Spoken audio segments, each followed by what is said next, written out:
ఓం నమో వెంకటేశాయ. నేను మీ తిరుపతి సాయి. శ్రీవారి వైఖానస వైభవం ఛానల్ని వీక్షిస్తున్నటువంటి ప్రేక్షకులందరికీ నా హృదయపూర్వక నమస్కారాలు తెలియజేసుకుంటూ, హిందూ బంధువులందరికీ కూడా వైకుంఠ ఏకాదశి పర్వదిన శుభాకాంక్షలు తెలియజేస్తున్నాను.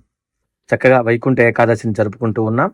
వైకుంఠ ఏకాదశి యొక్క విశిష్టత, దాని యొక్క మహిమ, దాని వెనక ఉన్నటువంటి కథ ఇప్పుడు మనం తెలుసుకుందాం. వైకుంఠ ఏకాదశి అంటే చాలా విశిష్టమైనటువంటి పర్వదినం. వైకుంఠ ఏకాదశి అంటాం, ముక్కోటి ఏకాదశి అంటాం, ఇంకొక పేరు కూడా ఉన్నది మోక్ష ఏకాదశి అని కూడా. అంటే ఈరోజు ఎవరైతే ఉత్తర ద్వారం గుండా స్వామిని దర్శిస్తారో వాళ్ళకి స్వామి మోక్షాన్ని ప్రసాదిస్తాడు అని దాంట్లో అర్థం. మోక్షాన్ని ప్రసాదించే ఏకాదశి కాబట్టి మోక్ష ఏకాదశి అని కూడా అంటూ ఉంటారు. ఇలా ఎందుకు వచ్చింది నానుడి?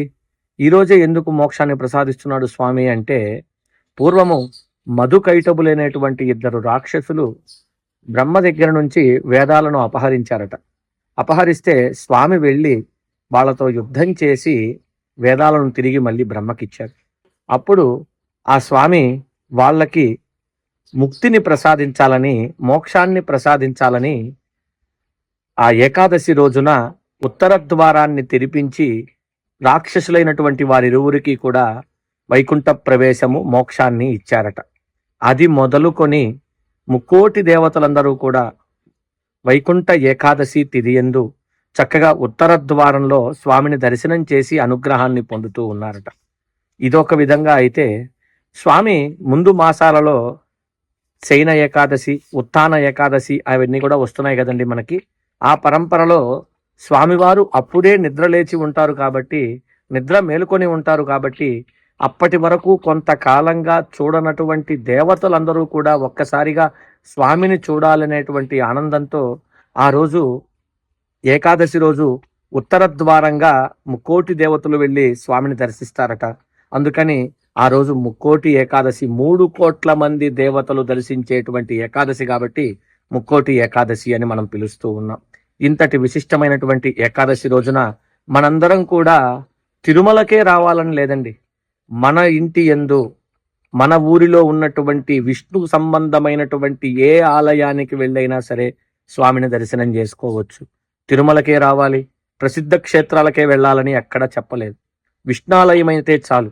విష్ణు సంబంధమైనటువంటి ఆలయానికి వెళ్ళి మీరు యథాశక్తిగా స్వామి కైంకర్యం చేసి, స్వామివారి యొక్క పారాయణలు చేసి, ఆ యథావిధిగా ఉపవాసం ఉండేవారు ఉపవాసాన్ని ఉండి స్వామివారి యొక్క అనుగ్రహాన్ని పొందాలి. ఉత్తర ద్వారము అంటే మోక్ష ద్వారము అని పేరు. మనకి ఆ ఉత్తర ద్వారం గుండా స్వామిని దర్శించడం ద్వారా మనకి ఈ జన్మే చివరి అయ్యి మనకి మోక్షం లభించి స్వామిలో మనం ఐక్యం అవ్వాలి అని నమస్కారం చేసుకునేటువంటి పర్వదినమే ఈ వైకుంఠ ఏకాదశి పర్వదినం. భక్తులందరూ కూడా అత్యంత భక్తి శ్రద్ధలతో మనం ఒక్కటి ఆలోచించాలి. జీవరాశులు ఎన్నో ఉన్నాయి, మనకి మాత్రమే దేవుడు బుద్ధి ప్రచోదనాన్ని ఇచ్చాడు. ఏది చెడు, ఏది మంచి అని ఆలోచించే శక్తిని మనకి ఇచ్చాడు. ఎందుకు ఇచ్చాడు అంటే, మనం దేవుడి వైపు నడవడానికి, భగవంతుణ్ణి చేరడానికి. అన్ని జన్మలలో ఉత్తమమైనటువంటి జన్మ మానవ జన్మ. ఇది ఒక్కసారి వచ్చింది అంటే మన లక్ష్యం ఏంటంటే, ఇక జన్మ లేకుండా చేసుకోవడమే మన లక్ష్యం. మానవ జన్మ ఎత్తిన వాళ్ళు సత్కర్మలు చేస్తూ, భగవంతుణ్ణి కీర్తిస్తూ, స్వామివారికి సంబంధమైనటువంటి కైంకర్యాలను జలుపుతూ చివరిలో స్వామిలో ఐక్యం అవ్వడమే కానీ అంతకు మించి మనొక లక్ష్యం మనకి లేదు. మన పేరులోనే మనకుంది మా నవహ అంటే, నవహ అంటే కొత్త, మా అంటే వద్దు.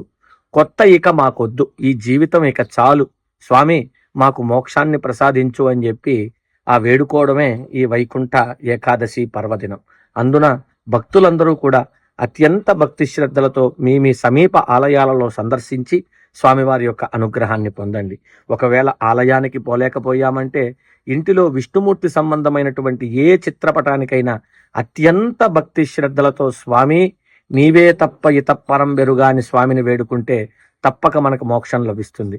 మనం ఒక్కటి గమనించాలి. ఏ గుడికి వెళ్ళాం, ఎక్కడ దర్శనం చేసుకున్నాం, పుణ్యక్షేత్రానికి వెళ్ళామా, తక్కువ పల్లెటూరులో ఉన్నటువంటి చిన్న ఆలయానికి వెళ్ళామా అన్నది ప్రధానం కాదు. ఆలయానికి వెళ్ళామా లేదా, అత్యంత భక్తి శ్రద్ధలతో స్వామిని దర్శించామా లేదా, నామాన్ని పలికామా లేదా, లేదా మరో పారాయణం చేశామా లేదా అన్నది ప్రధానం. కానీ పెద్ద గుడికి వెళ్ళాము, 2000 రూపాయల టికెట్ పెట్టి వెళ్ళాము, 5 నిమిషాలు అక్కడ స్వామి ముందు నిలుచున్నాము, ఇవన్నీ కాదు ప్రధానం.